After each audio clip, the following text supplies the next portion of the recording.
Hi guys, and welcome back to my channel. Today's video is a continuation of my Disney Princess series. I already drew Ariel from The Little Mermaid. I will have a card linked here somewhere, so feel free to check that video out. So today is all about Belle from The Beauty and the Beast. So Belle is actually my second favorite Disney princess, my first one being Ariel. I already mentioned that in my last video about Ariel. That's why she was also the first Disney princess that I decided to draw. I don't really have a third favorite because the lines kind of blur after Ariel and Belle. I do like the other Disney princesses, but I don't really have a third favorite. I just have Ariel that I love, and then Belle, and then all the others. So this drawing about Belle gave me a little bit of a headache, mostly because of the hands. As you will see in this video, I erased the hands like 50 times or something like that. And I don't consider myself bad with drawing hands. I do consider myself bad at drawing clothes. I'm horrible at drawing clothes.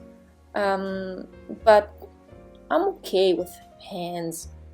And hands are considered one of those difficult things to master when it comes to art. So let me give you a little tip, something that I used when I was starting drawing. I only drew one hand at first. I was kind of trying to hide the other hand, either behind her back, or it was off screen or something like that, so that you only have one hand to concentrate on, so you can master the hand pose with only one hand. Because when you have two, you also have to consider the fact that one will be smaller or bigger, like I did with this drawing with Belle. I drew the one hand and one hand came out fine. The one I'm drawing right now, it came out great. I loved it. And then I tried to do the second one and the fingers were too small, the entire hand was too small. The length was also too short, I needed to make it longer, and then the fingers were always too short and I had to make them longer, or they were too thin and it didn't look right compared to the other one. So I needed to make adjustments. So it's good if you first start with one hand and then with two. My drawing from Ariel, for example, you could only see one hand, so that's really helpful to hide one hand at first if you want to practice. There are a million ways to practice hands. This is just what I did and it helped me a lot. And maybe it can help some of you as well. I was also battling a little bit with her hair. At first it kind of looked like Jasmine's hair with a little puff on the sides. But at the end I was pretty satisfied with the way the hair looked. So now let's move on to the coloring. I skipped the inking part, but I do have an entire video dedicated on how I ink my drawings. I will have a card here somewhere, so feel free to check that out if you are interested. So for the skin, I did not use the light colors that I used with Ariel, because Ariel does have a very light skin compared to Belle. Belle's skin is a tiny bit darker. Well, Ariel is also considered to be Scandinavian or something, and Belle is French, so her skin is a tiny bit darker than Ariel's. So I used E00 and E02 because I wanted her to have this pinkish tone. I really like that combination of colors for the skin with brown hair. It looks really good and the colors suit each other very well. Also, this paper really helps the blending process. If you're wondering what paper I'm using, it is the Expressed blending card. It's one of my favorites. You can see it does a really nice blending job compared to other papers that I have. My other favorite is the Bristol Smooth Surface. Those two are my favorites. This one and the Bristol Smooth. I did Ariel on a Bristol Smooth surface and Belle on the Expressed blending card. If you're wondering about the outfit, and why I did not choose the golden dress, even though I love Belle's golden dress. I don't really own a gold. I do have yellows, but not gold. It will look yellow, and I was picturing it that if I do the golden dress, I want it to be gold. I don't want it to be yellow, like in the movie. Are you gonna watch the movie? I'm really excited about the movie. I mean, it's made from Disney. I hope it's as good as Cinderella. I really liked Cinderella. And I hope that the movie will be great. I also like the fact that Emma Watson has been cast for Belle. I do think she's a good fit for Belle. I'm so excited about this movie. It's coming out end of March, I think. Yeah, end of March. Are you gonna watch it? I'm gonna watch it. I'm gonna pre-order tickets, possibly, so that I can watch it on the premiere. So now, let's move on to the hair. I did a little mistake with the hair. I actually wanted to use light walnut, but I accidentally went on and colored it with suntan. I think it's actually light suntan, not even dark suntan. No, now that I look at it, it's dark suntan. So how this happened, I took out my colors and I was like, yeah, I can use light walnut and dark walnut for the hair, and then light suntan and dark suntan for the eyes, so it will look great. And then for some reason I just took dark suntan and started to color in the hair, and I noticed much later, probably around this point, I noticed that I used the wrong color, because I was like, why is this so light? Belle's hair is darker. Maybe it will dry, and it didn't. Well, it did dry, but it was not the color that I wanted. So what I did after I realized that I used the wrong color, I just went in so I colored the entire hair with dark suntan, and then I just took light walnut and I went in and covered the entire hair again. So what you will see in a little bit are actually two layers, dark suntan and light walnut. So this is what you see right now.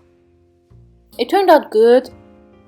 I have no complaints, but it was just an extra layer that I could have avoided if I looked at my colors carefully. But that mistake did not happen again, because after that I was really careful what colors I used.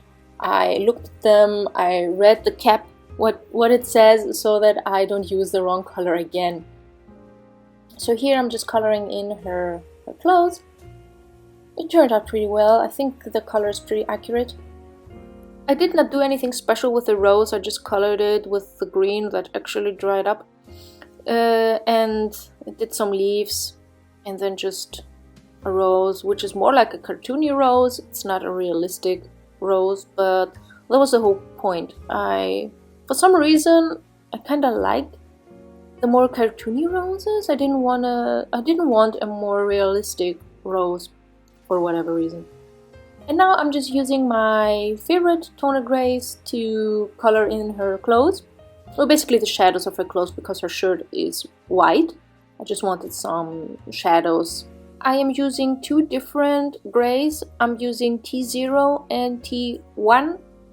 T0 is the lightest one that Copics have, and then I use T1 to make some points a little bit darker.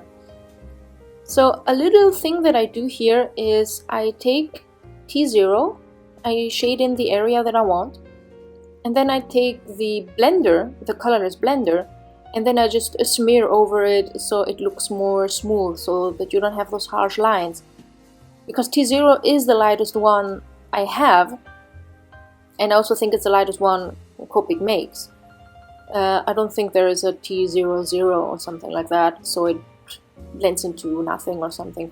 So in order to have this fade out from gray to white, and that it looks gradient and not like a harsh line, I used the colorless blender and just blended it a little bit with that. If you're using the colorless blender, don't use it in a blending motion. You use it in the opposite way, because what it does, it basically pushes the color.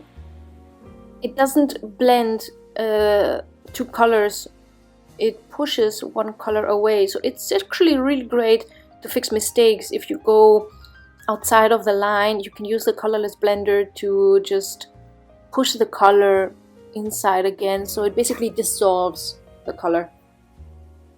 So one little thing about the eyes, here I did another small mistake. I wanted to use, as I mentioned earlier, the light suntan and dark suntan, but for some reason, I mean, those colors don't want me today. For some reason, I took light walnut and colored in her eyes. That's why they look a little bit darker. I actually wanted them lighter because Belle's eyes are hazelnut, but they're light hazelnut. Really pretty eyes, and now they just look brown because I took light walnut and colored it in with that. And then of course it was too late to fix anything, so I just left it there. And for the shading, I'm using this new technique. Well, it's not a new technique, I just started to use it now. I take the colored pencil and do the shading with it. I do like this method. I could have used dark walnut as I initially wanted. So those two fit very well together. If you have light walnut and dark walnut, you can create the most beautiful brown hair.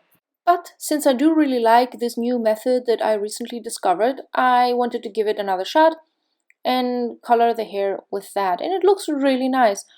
It really blends really nice, and it makes things much easier, I think, to color in with colored pencil. The result is really nice. So I use it on the hair, and then I also use it for the clothes. Well, I did not want a very dark shadow on the clothes as I did with the hair. With the hair, I wanted the shadows to show.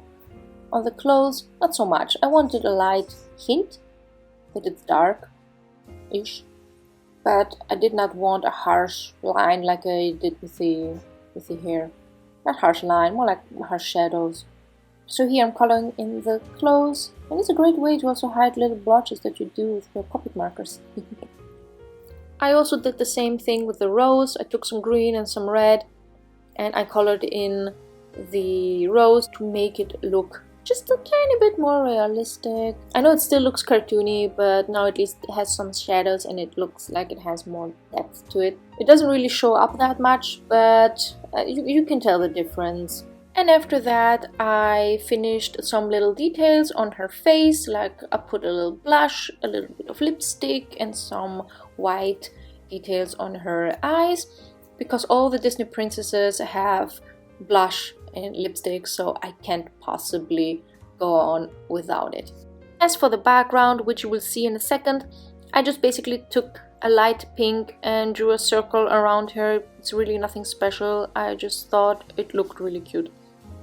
So that was it for this week's video. I hope you like it, I hope you enjoyed it, and I hope you like this series. If you do, please stay tuned because I will upload the other Disney princesses. I have no idea which one I will do next. If you like, comment down below and let me know which one you would like to see next.